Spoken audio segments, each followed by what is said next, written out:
सुप्रभात बच्चों। देखिए बच्चों, आज़ादी किसे पसंद नहीं है।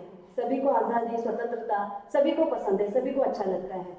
चाहे वो पशु हो या मनुष्य हो, मानव हो या दानव, सभी को आज़ादी अच्छी लगती है ना। आज हम एक कविता पढ़ेंगे या पढ़ते हैं जिसमें एक महिला खुद को पिंजरे में कैद कर लेती है और लेकिन उसे बाद में पछताना पड़ता है। तो बच्चों, कविता का नाम है बंधन का सुख। पहले बच्चों हम इस कविता का सार देखेंगे कि इस कविता में क्या बताया गया है। तो बच्चे देखिए, तोते को पिंजरे में भांति भांति के व्यंजन खाते देखकर मैना ने कहा कि तुम बहुत सुख में हो, काश मैं पिंजरे में रहकर ये सुस्वादु व्यंजन खा पाती। मैना की इच्छा जानकर तोते ने उसे अपनी जगह आने का निमंत्रण दिया। मैना पिंजरे के अंदर आ गई और तोता आकाश में उड़ गया। 4 दिन में ही मैना बंधन में व्याकुल हो गई। सच है, स्वतंत्रता अमूल्य है। मैना को पिंजरे में आकर कैसा लगता है, आइए हम पढ़ते हैं। देखिए, पहले हम इस कविता को मैं आपको पढ़ती हूँ, आप उसे ध्यानपूर्वक सुनिए। पिंजरे के तोते से बोली छत पर बैठी मैना, बड़े मजे से तुम रहते हो, बोलो ये सच है ना। बैठे बैठे मिल जाते हैं भांति भांति के व्यंजन, काश मुझे भी मिल पाता जो यह पिंजरे का बंधन। तोता बोला, अगर सोचती हो सुख है बंधन में, मुझे निकालो आओ अंदर, मैं जाता हूँ वन में। मैना ने खोला दरवाजा, जैसे ही पलछिन में मैना को अंदर कर तोता खुद उड़ गया गगन में। आगे देखिए, 4 दिनों में भी मैना अंदर तड़प रही थी, उड़ने को आकाश में ऊंचे तबीयत भड़क रही थी। भांति भांति के भाते न थे उसको कोई व्यंजन, न आराम सुहाता उसको न पिंजरे का बंधन। तो बच्चों देखिए, पहले हम इस कविता में आए कठिन शब्दों को देख लेते हैं। देखिए, पहला है मजा, जिसका अर्थ है बच्चों मस्ती या आनंद। दूसरा है भांति भांति, इसका अर्थ है विभिन्न प्रकार के।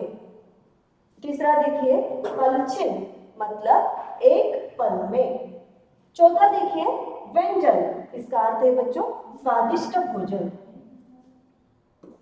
तो बच्चों हम क्या करेंगे, अभी दो दो पंक्तियों का भावार्थ देखेंगे, उसका अर्थ देखेंगे कि आप ये चित्र को देखकर समझ सकते हैं कि मैना किस तरह से तोते से बात कर रही है। तो देखिए, पिंजरे के तोते से बोली छत पर बैठी मैना। देखिए बच्चों, यहाँ पे एक मैना छत पर बैठी है और वो पिंजरे में जो तोता है उससे बात कर रही है। वो क्या बात करती है, देखिए बच्चों, बड़े मजे से तुम रहते हो, बोलो यह सच है ना। मतलब मैना क्या बोल रही है तोते से कि तुम बहुत बड़े मजे से रह रहे हो, आराम से तुम रह रहे हो, खाना तुम्हें अपने आप मिलता है, और ये बात सच है ना। ऐसा वो मैना तोते से पूछ रही है। आगे देखिए, बैठे बैठे मिल जाते हैं भांति भांति के व्यंजन। मैना तोते से पूछती है, बोलती है कि तुम्हें आराम से बैठे बैठे ही अपने आप ये व्यंजन मिल रहा है, विभिन्न प्रकार के व्यंजन तुम्हें मिल रहा है। आगे देखिए मैना क्या सोचती है, देखिए वो सोचती है, काश मुझे भी मिल पाता जो यह पिंजरे का बंधन। वो क्या सोचती है बच्चों, अगर मुझे भी ये पिंजरे का बंधन मिलता तो कितना अच्छा होता, मुझे भी आराम से खाना मिल जाता और मैं ऐसे आकाश में मुझे भटकना नहीं पड़ता खाना ढूंढने के लिए। आगे देखिए बच्चों, तोता बोला, अगर सोचती हो सुख है बंधन में।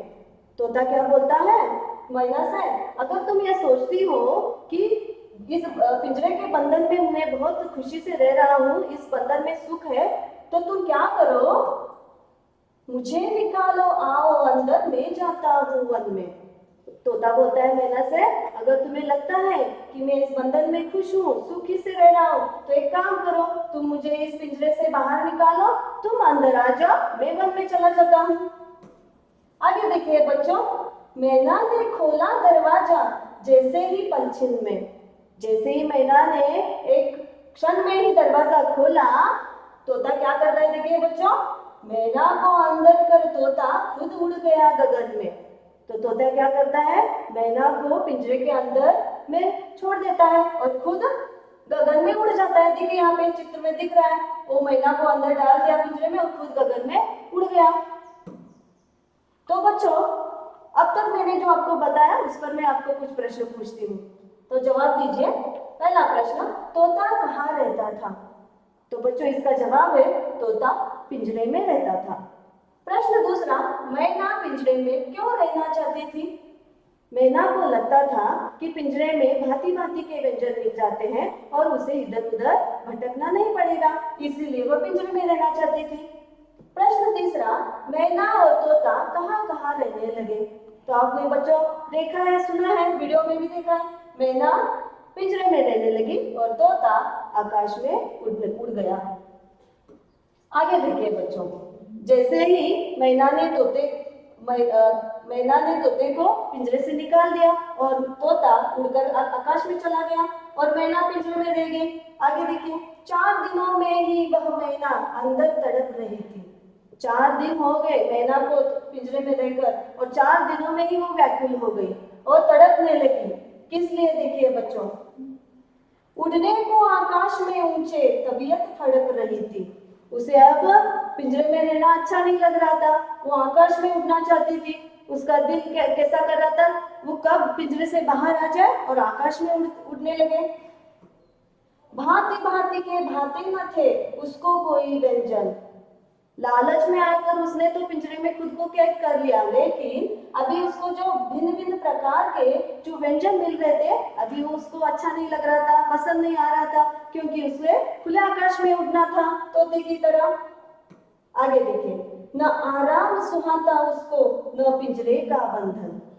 देखिए उसने खुद अपनी मर्जी से पिंजरे में खुद को कैद कर लिया था, लेकिन वो इस पिंजरे में ना आराम कर पा रही थी, ना इस पिंजरे का बंधन उसे अच्छा लगने लगा था। बच्चों आपको यहाँ तक समझ में आ गया होगा। अभी मैं आपको और 2 प्रश्न पूछती हूँ। पहला प्रश्न, मैना को पिंजरा क्यों अच्छा नहीं लग रहा था? तो मैना को पिंजरा इसलिए अच्छा नहीं लग रहा था क्योंकि उसे खुले आकाश में उड़ना था और उसे खुद से स्वतंत्रता से रहना था। प्रश्न दूसरा, पक्षी पिंजरे में खुश रहते हैं या आसमान में उड़कर? तो बच्चों स्पष्ट है, पक्षी पिंजरे में खुश नहीं रहते हैं, तो उन्हें आसमान में उड़ना अच्छा लगता है। बच्चों मैं आपको एक वीडियो दिखाती हूँ, आप उसे ध्यानपूर्वक देखिए तो आपको ये कविता समझ में आ जाएगी। कैसा लगता है, आइए पढ़ें। पिंजरे के तोते से बोली, छत पर बैठी मैना, बड़े मजे से तुम रहते हो, बोलो यह सच है ना? बैठे बैठे मिल जाते हैं भांति भांति के व्यंजन, काश मुझे भी मिल पाता जो यह पिंजरे का बंधन। तोता बोला, अगर सोचती हो सुख है बंधन में, मुझे निकालो आओ अंदर, मैं जाता हूँ वन में। मैना ने खोला दरवाजा, जैसे ही पल छिन में, मैना को अंदर कर तोता खुद उड़ गया गगन में।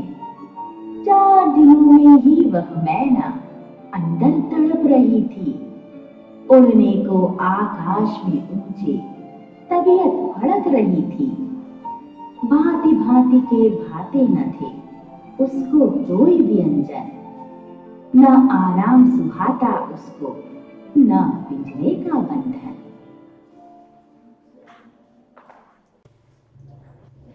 आशा है बच्चों आपको ये कविता समझ में आ गई होगी। तो बच्चों आज के लिए बस इतना ही। धन्यवाद।